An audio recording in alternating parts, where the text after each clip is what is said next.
За нэг мэдрэмж хуваалцъя гэдэг. Тэгээд ер нь сүүлийн үед их мэдрэмтгий болоод байгаа. Тэгээ маш олон одоо монголчууд маань, залуучууд маань гадаадын орныг зорж одоо боолын хөдөлмөр эрхлэхээр их явж байна л да. Тэгээ би энэ дээр бол нэг мэдрэмж төрөөд байгаа. Мэдрэмж гэдэг байна шүү дээ. Их сонин юм мэдрэмж төрөөд байгаа. Тэгээ энэ юу гэхээр одоо юу гэх юм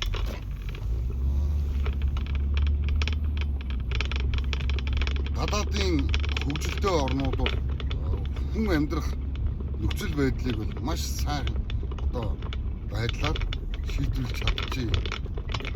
Тэгээ ус орнууд бол усан цэвэрхэн, агаарын цэвэрхэн, таагүй юу гэх юм.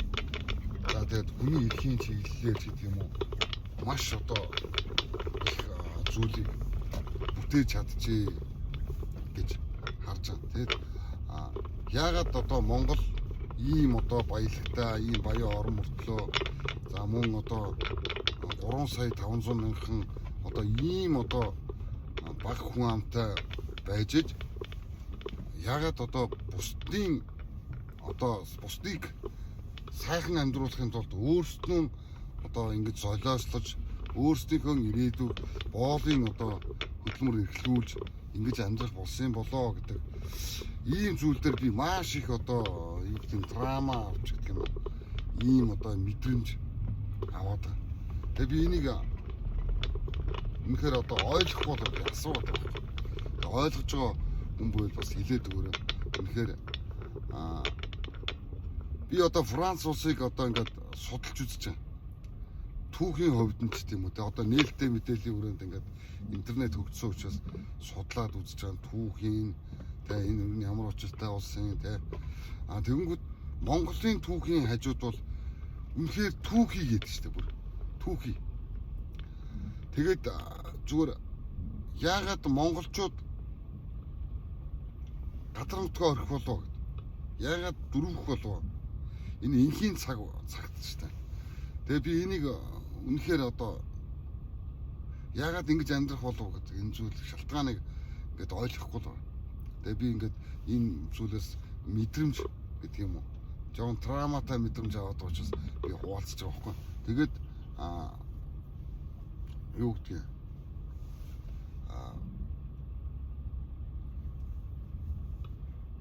Би энэ дэлхийг хүний бие гэж бодъё гэж бодож байгаа.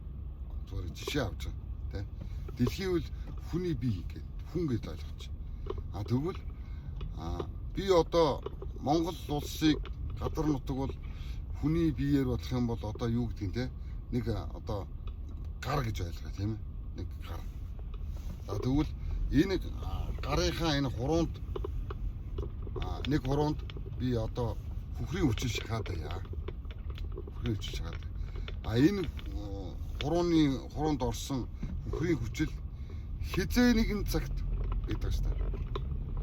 Энэ бие эрхтнийхээ аль нэг хэсэгт очих нь тодорхой доо. Яагаад гэвэл хүн бол цусан хангамжтай. Цусан хангамжтай. За дэлхий бол усан хангамжтай гэж. Тэ. За тэгэнгүүт хүн бол хүний цусан хангамжийг энэ зүрхнээс толгой, гар, хөл одоо биеийн бүхэл хэсэгт одоо тэр цусан хангамжийг шахаж идэг. Ийм байж. Гэтэл дэлхий бол яг адилхан гэдэг шүү дээ. Яг адилхан. За миний харж байгаагаар шүү. Тэ. Энэ усан хангамжийг бас тэр одоо гүний уснаас дэлхийн өнцөг булан бүрт бас шахаж идэг. Ийм л зүйл одоо байгаад байдаг. Гэтэл өөрснийхөө одоо эрүүл аюулгүй орчинд сайн сайхан амьдрахын тулд бусдын одоо амьдрах газар нутгийг одоо хордуулж гэдэг юм уу. Ийм үйлдэл хийж байгаа нь өөрөөр хэлэх юм бол одоо миний нэг шүлгэн дээр гардаг юм да. Төрсөн үрээн одоо алж буй арчлал мэдгэж одоо бичсэн байдаг. Энийг шиг л одоо санагдаад байна. Аимшигтай. Тэгээ энийг одоо ойлгохгүй л дээ хүмүүс. Ойлгож чадахгүй гэдэг. Яагаад вэ гэж. Нөгөө шинжлэх ухаан гэдэг юм гарч яриад байгаа. Монголын шинжлэх ухаан гэдэг. Тэгээ энийг би шинжлэх ухаанч биш. Тэгтээ зөвхөн тэнэг хүн биш гэдэг шүү. Зөвхөн энийг ингээд харангууд дэлхийн шинжлэх ухаанаас Монголын шинжлэх ухаан бүр эсрэг зүгт яваад байдаг. Их хачирхалтай. Тэ. Монголын одоо шинжлэх ухааны эрдэмтэд нь өөр зүг рүү яваад шүү дээ. Гайхалтай гэдэг шүү. Нэг бол Монголын шинжлэх ухаан гэж тусдаа зүйл байна. Энэ шинжлэх ухаан дотроо. Тэ. Тэгээд хор өнөөлийн 70 жилийн түүх байдаг. Тэ. Энэ зүйлийг. Тэгээ бүр дэлхийн ингээд аяараа энэ зүйлийг хоригдсон. Одоо Монголд одоо ягаад энийг хоригддгүй зөвшөөрөөд идгийн тий их сонин гэдэг шүү. Айгүй хэцүү гэдэг шүү. Ойлгоход айгүй хэцүү. Тэгээд бид бүхний одоо амьдралын цаг хугацаа тийм ээ үр хүүхдийн маань үлдээх одоо бас нь усны асуудал юу гэдэг. Тэгээ ер нь энэ мэтэр ингээ харах юм бол маш их драматай болж мэдхээр байгаа. Би ихтэй энийг ахиж ярихгүй гэж бодож байна. Зүгээр нэг удаа л яриа. Хүн гэдэг чинь ерөөсөө дэлхийтэй яг адилхан гэж хэлмээр санагдаж байгаа. Нэг нь цусан хангамжтай, нэг нь усан хангамжтай. Баяж. Гэхдээ хүн бол цусан хангамжтай боловч мөн адил усан хангамжтай бас. Тэр цус чин уснаас бий болдог. Ийм зүйл. Тэгэхээр энэ усал гэдэг. Бүр хүн бол бүр цаг тутамд одоо усыг хэрэглэхгүй бол болохгүй гэдэг шүү дээ. Болохгүй.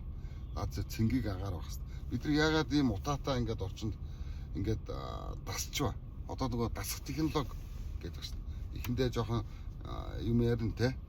Янз янзын юм ярина. Жоохон бас шүүмжлэн эсэргүүцсэн. Гэхдээ удахгүй дасна гэдэг шүү дээ. Одоо бид нар бүгдээрээ дасцсан баг. Одоо мүд одоо тэр одоо юу гэдэг юм. Одоо хүмүүсийн яриад байгаа ураантай ус гэдэг юм уу, хүчилтэй ус гэдэг юм уу. Тэрэндээ дасан зогссон гэж шүү дээ. Гэхдээ тэр зүйл дасан зогсох боломж байхгүй гэдэг дэлхий хэлээд байгаа. Тэ. Мутаачсан. Үргүй бол янз янзын болно. Амьжтай юмуд яриад байгаа шүү дээ. Тэр яриад байгаа зүйл нь юу юм бэ гэсэн чинь 70 жилийн хор хөнөөлийн түүх гэдэг байна. Хүн төрөлхтний гэдэг шүү дээ. Монголчуудын энэ гэсэн юм бол байхгүй. Хүн төрөлхтний 70 жилийн түүх. За ингээд бодол санаагаа хуваалцж байгаа тийм. Маш хэцүү гэдэг шүү дээ. Энийг ойлгохгүй.